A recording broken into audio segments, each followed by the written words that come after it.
thank you so much for your time. I know we're all in different parts of the world on different time zones, but by the power of technology, we're all in the same room technically. Exciting times for you, finally getting to unleash the new album on the world. It's been a whirlwind year for you. I'm going to nick that word because I love it. And you've been supporting some of the biggest bands in the world over the last few years. And once again, you finally came and sneaked into Australia to record the new album. How's that all been this year? It's been crazy. It's been exhausting, but it's been fun. We loved going to Australia. It's a beautiful country, and we really made a great record there. So that we're very proud of. Yeah, it's it's been a lot of touring. We were on the road basically 6 weeks on, maybe a month off from spring 2022 till honestly this summer, right? Yeah. So it took a lot out of us, and I'm very proud that we managed to squeeze in the studio time in Australia and actually have it be very inspirational and fruitful. So, well, it's the third time you've worked with Nick as well. What does Nick bring to the band with the way he works with you all? Because there's obviously a chemistry there that is unbreakable. It's fantastic.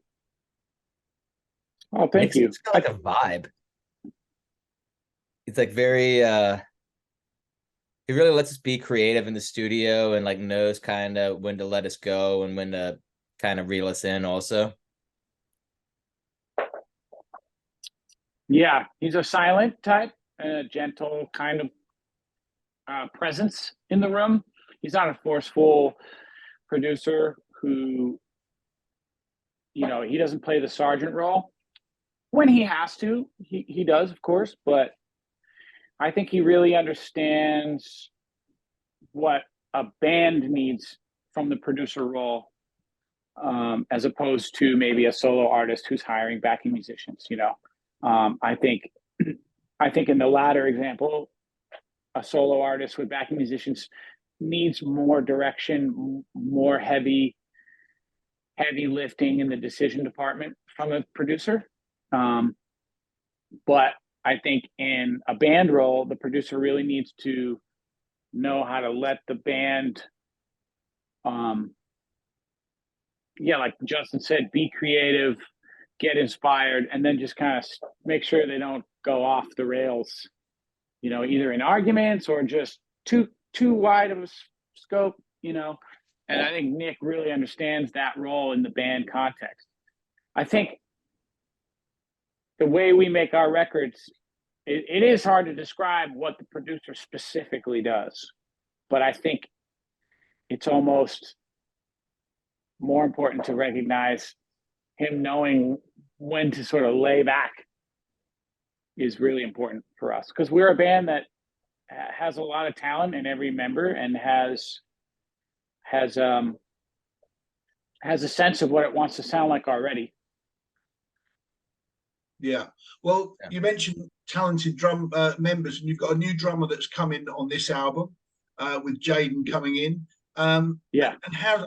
I mean, Justin, with you in the driving engine with the rhythm section, what's he brought into the band as a new member and as the drummer? I think like a deeper sense of like a fat pocket, for one thing. John and I lived with him really before we got Dirty Honey going, and he actually played on some of the original demos. He just kind of got busy right before we kind of started getting going. But he's like such a positive like influence or personality in the room. And me and him, like always, like the first time we played together, which was probably 10 years ago even now, like we had this like kind of instant connection, which I think as a bass player you're always looking for, and a drummer especially. So it's really, really easy to play with him and fun to play with him. There's a very like back and forth dynamic. We're playing off each other all the time. And also like he's an amazing singer, really good with harmony. So he's brought a lot to that part of the band too. Like he arranged a lot of the harmonies on this record, which I think has elevated our sound a lot. Yeah, it's fantastic. I mean, from start to finish, it's one of those albums I could. We've only got 25 minutes. I could talk about every track. They've just all set out, and I'm shouting this one out. This is my album of the year so far. It's absolutely superb. And honestly, for fans of the band, November the 3rd cannot come around quick enough for everyone to grab a copy of this. It's superb, guys. What are some of your favorite tracks? I keep coming back to Rome. Rome absolutely blows my socks off. That nice, gentle start. And you're kind of like, oh, this is nice. Oh, no, it's not. It just tears you apart when Mark's vocals just pick up. And honestly, I've got goosebumps now just talking about it. It's a song that I keep going back and repeating. And it's, for me, it's a golden gem in the middle of a treasure chest of gems. It's a fantastic song. Some Freudian slip, maybe. Single. Oh yes, hopefully. Who knows? Dirty Mind. I just love that stadium anthem sound. It's just, I can just see that just being sung amongst a seal of 100,000 people, or it just fits that wonderful Black Crowes kind of 100,000 stadium sound that would just pick any festival off with it. Oh, what was Coming Home? I just love the complete difference of that midway through the album, where you're pumped, your adrenaline's going, listen to this fantastic, and suddenly you get that moment you can just sit back and take a breather with Coming Home. It's just beautiful. Yeah, thank you. I think the album. I don't know what to say.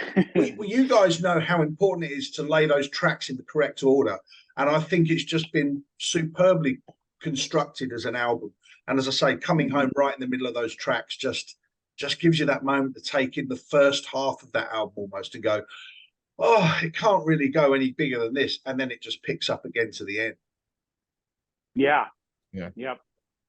It's funny. We actually let our manager have the first stab at the track ordering a lot of times. And I think I don't. Maybe I'm wrong. I think Nick may have had a little bit to do with it too. Yeah.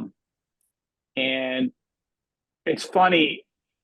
They came up with that order, and we all listened to it and we loved it. And then even they, time. What is it? Idle time is the devil's playground or whatever. Like somewhere in there, they started second guessing, and they thought home should be switched. He thought it should be near Rome. And I remember I was really adamant. I was like, no, man, we had this whole back and forth. I was like, you got to stick with your first instinct. It's perfect. It's a great, kind of up and down. Definitely. Keeps you interested. Completely, because that Rome really is for me I just can't describe it enough. I tried to, today I was listening to it again, just prepping for this, and I was trying to listen to it and go past it and move on, and I was, no, I'll just flick back and listen to it again. Headphones, loud through the speakers of the house, any way you listen to it, just my track of the album. But then tomorrow, I'll listen to it again, and the single that you released, what a fantastic, rocky, slightly heavier edge to you guys with that real punchy single. Loved it. And of course, Won't Take Me Alive was an introduction to this new sound for this new album, and I think that had fans licking their lips. Great. And I haven't even finished the review yet, so there you go. Awesome. So when talking about the songwriting, has it changed since the band first started with that EP? Is it very much similar? Is it a very similar structure to the way you go into the studio with the tracks? It still feels similar in terms of everybody's got a baby, or sorry, I don't know if that was loud. Everyone's got a baby or two on the record in terms of they started it, came in with the riff or came in with the the musical form. And I think the main difference now is the new member. He brought like Justin said, he brought a different level of inspiration and openness, and he can sing backgrounds, which I think really opened Mark up to in a level of comfort zone. that we maybe didn't experience before. And so it's just, of course, you always worry about a lineup change and what that's going to do for the dynamic. And, it's always a dice roll. And I think we're rolling sevens on this one. We lucked out, I think, in having somebody that is already a friend, already very familiar.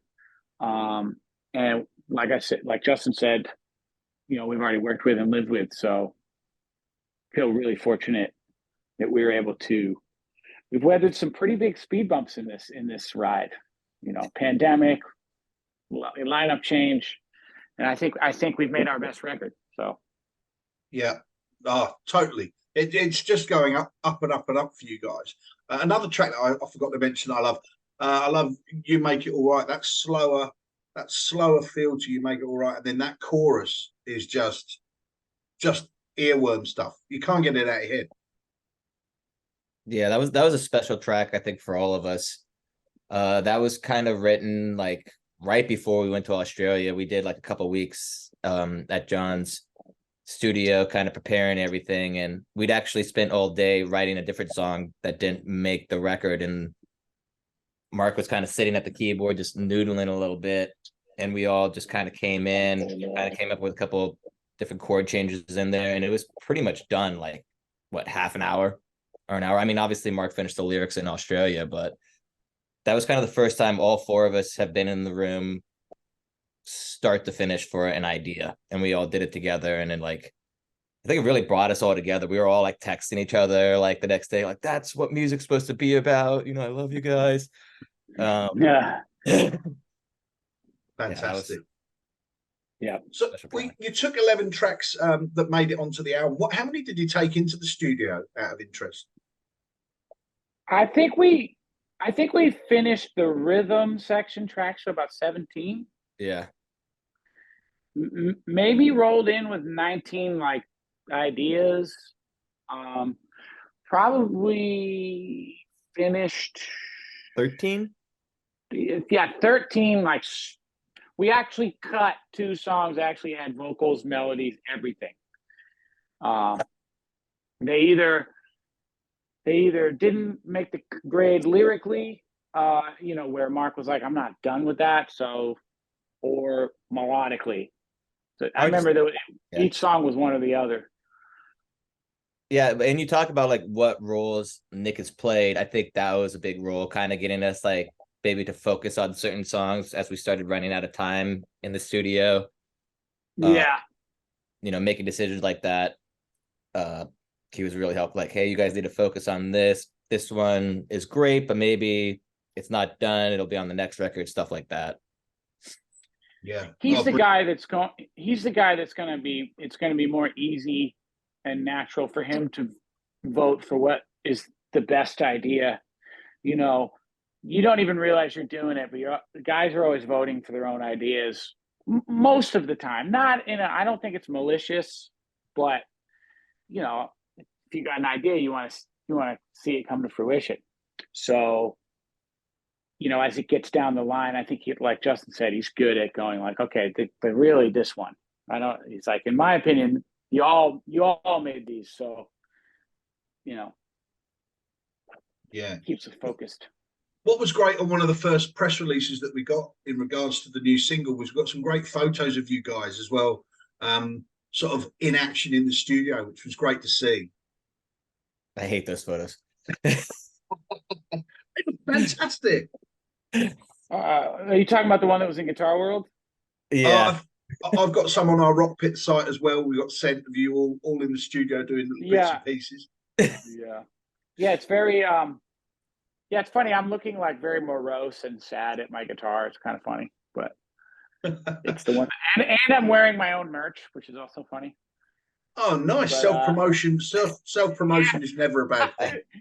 I just look like I've been eating Tim Tams for a month. Yeah, but had you been eating Tim Tams for a month? Yeah, absolutely. Yeah. The camera never lies. Yeah. The camera does lie. That's the problem. It lies in the wrong direction. It it adds weight. It's crazy. That old showbiz thing of like the camera adds 10 pounds is fucking totally true. Yeah. Well, I'm only 27. Look at the state of this. There you go. No, I'm not. Yeah. Well, you're in the music industry. Yeah. You look great. So you've just come off the back of opening for Gunners again with Guns N' Roses. Did you manage to squeeze many of the new ones in the set? Yeah. 3 or 4 of them. Yeah. And how did they go? We do I Can't Find the Brakes, the album title. We do that as the new opener, which has really been a nice palate cleanse for us because we've been opening our shows basically the same way for 4 years. We've been opening them with Gypsy because it's a fast up-tempo thing and really don't have a lot of those. So Can't Find the Brakes is it's so nice to open with a new song. It really just makes the whole thing feel fresh. On the Gunners set, we've been doing that song, obviously Won't Take Me Alive, because it's a single and it's awesome, and also Don't Put Out the Fire. Ah, awesome. Oh, that's cool. Well, of course, you're coming up to a huge few months leading up to Christmas with October, November, December, getting out on the road again. It's crunch time. A new album means, sadly, songs that have hit the set for a while are going to get left out. How difficult is that to sort of pick a set for a new tour? It's not hard. Well, go ahead, Justin. Sorry. I mean, I think we don't actually have to cut that many songs, really, right, John? Like we're just kind of adding a little bit more, maybe doing away with a cover and maybe 2 songs from previous records that there's like a couple of songs that we kind of have been swapping in and out of the sets for other ones, and I think those will probably be the ones that fall by the wayside. We haven't really rehearsed yet. Yeah, we haven't talked about it, but I mean, we did a 90-minute set, we were headlining a festival in Montana, and we really felt like we needed to do the full 90, not 84 or anything like that. And we came up with a set that I thought was really good, considering we only had 4 new ones. So I'm actually pretty excited. And we've always, like any band, you always have your A-list songs, your B's and your C's, and I think we'll be able to leave those C's out and then sprinkle them in. We always have a spot in the set where it's like, the set list is like songs that are set in place, and then there's like one that's like 3 titles, and we kind of choose what we're feeling like, really what Mark's feeling like vocally. So I think it's actually more exciting in a sense. There'll be a chance for more variety in those slots, Excellent. Well, I'm sure you're excited to get on the road again and drive some of these new songs out for everyone to hear. Just taking you both back a little bit more to your roots in the early days, what were the sort of music and the influences you were hearing around the house growing up? Well, my dad he's always been into 50s music. He still is, 50s and 60s. And a lot of, doo-wop, Motown, that kind of stuff. But he was also into country music when I was in junior high. He was the one who was always really enjoying music as a dancer kind of thing. He's a good dancer. And then my mother was always the person who was like artistically involved in me playing and kind of aiding that. And her record collection was where I discovered classic rock, the vinyl collection. So it's kind of a mix of a little bit from everywhere. Nice. Justin, what about yourself? My mom played like a lot of Beach Boys, Tom Petty, a lot of California music when I was growing up. And then I remember my dad driving us to school every day, and we listened to KLOS, which is like the local classic rock station here in LA. It's like actually the first station to ever play us. And he would kind of quiz me on the way to school, like, who is that? Who is that? And get really mad at me if I didn't know it was Led Zeppelin or if I didn't know it was the Beatles. But he had a pretty good record collection. He had all like the classic rock stuff too. He had Zeppelin, Hendrix, The Doors, Beatles, like all that stuff was in his CD collection. So that was nice to just be able to grab his stuff and learn that way. Yeah, awesome. But it's just a wonderful sound you've pulled together on this album. Just before I let you go, I've just got a couple of general questions I'd love to throw by you both. Just before we get cut off, and that my restaurant question is: if you could invite three musicians, past or present, to join you for a bit of dinner, who would you have join you? And I'll ask you first, John, to give Justin that little bonus chance to have a think. Oh man, for dinner, I would hang out with, geez, I'd hang out with, for the entertainment value, I would go with prime David Lee Roth. For the debauchery, I would go with John Bonham, and for just to be absolute legend, I would invite Jimi Hendrix. Nice table of guests. Justin? I'd probably invite Prince. Big influence, and also just a total weirdo. Feel like that'd be interesting. Probably John Lennon, even though Paul's my favorite Beatle, but I just think John's maybe a little bit more interesting of a person. 100% agree with that. For dinner, yeah. Yeah, for dinner. And then I don't know, maybe like like Jimmy Page or Slash, or you haven't even invited a bass Richards. player. I feel like Keith Richards would be pretty entertaining at dinner. Yeah, I'm intrigued by that. No bass player at the table. Well, what about bass? It would have been Paul or Flea if it was a bass player. Well, unfortunately, you've now shit out on the support slot for Paul McCartney that was just about to be announced because of him being left off the dinner table. We're just talking. Look, Paul's not going to have us at his dinner table anyway. Let's reverse it, Justin. What was the last album you listened to? I know we get sucked into the world of listening to playlists nowadays, but wow, the last. Can I pull up my Spotify? You certainly can. I mean, I just listened to like the new Chris Stapleton single. And then I was listening to Clapton Unplugged on our last plane ride. I love that record. That was one of those early records too for me. Like, that was very influential. I probably learned half that record when I was in high school. Brilliant. Well, it was nice to see he took to the stage the other day. See, Clapton was out there playing, which was fantastic to see. Yeah. Bummed when he didn't go. John, what was the last one you had ringing through your ears?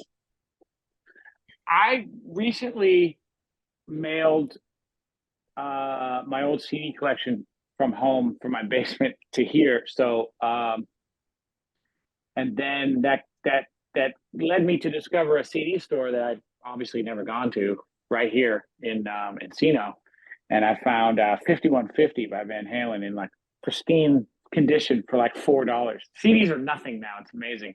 And so I've spun that front to back. Pretty awesome record, I gotta say. I might be Van Hagaring pretty hard right now. Fantastic. I may or may not be. Well, I know this is the gutting thing with vinyl coming back. You can't find a bargain like you used to when it wasn't as cool. It's a bugger now. They've gone price up. Yeah, it's like it almost. My vinyl hunt is always, because we're always in different cities and I'm always looking for vinyl. I make sure when I ask about the shops, I'm like, where's the one that sells the old beat up ones? Those are the ones I want. I want them. I don't want the 180 gram new release recorded on Pro Tools vinyl. I want, get me a record that was released in the vinyl era, and I'll take my chances that it doesn't skip. So that does help whittle the price down a little. Yeah, fantastic. Well, the very final question, and it's the easiest one of the lot, and we'll start with you first, Justin. If you could be credited with writing any song ever written, what song would you choose? What's the most famous song? I know what the answer is. I know what I would. What, the most famous song ever? What's going to make me the most amount of money? Yeah. You can't have Happy Birthday. I've already registered that one. Can I say my answer? Oh, wait, no, yeah, you go ahead. Sorry. Do you have one? No, I mean, you go ahead. Okay. Hallelujah, Leonard Cohen. Oh, great song. Great song. Yeah. I would probably pick almost anything out of the Beatles catalog, but one that stuck out for me a lot is "Don't Let Me Down."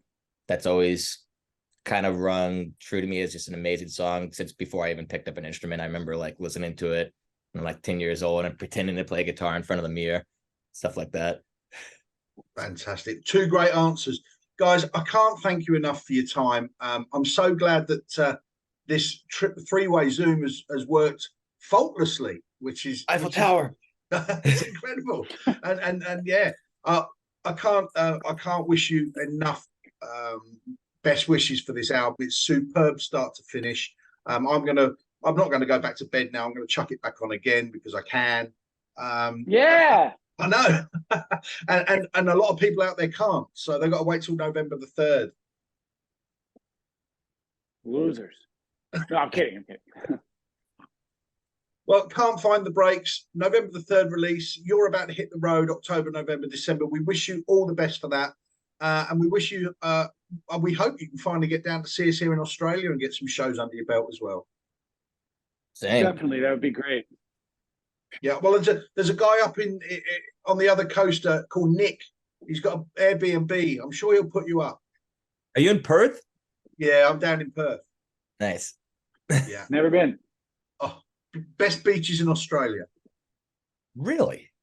Oh, yeah, I'll say that. And I'm from the UK originally, so yeah, we didn't have very good beaches there. That's right. You totally are from the UK. Your accent has been throwing me off a little. I've been like, you don't really sound, like, yeah, right. You know? Yeah, no, once. Wait, that's Canadian. Yeah. We gotta go. A bit French. Guys, thanks so much. Take care, stay safe, and we look forward to seeing you eventually down here at some point. All right. Thanks for having us, man. Thanks, guys. Cheers. See ya. Bye.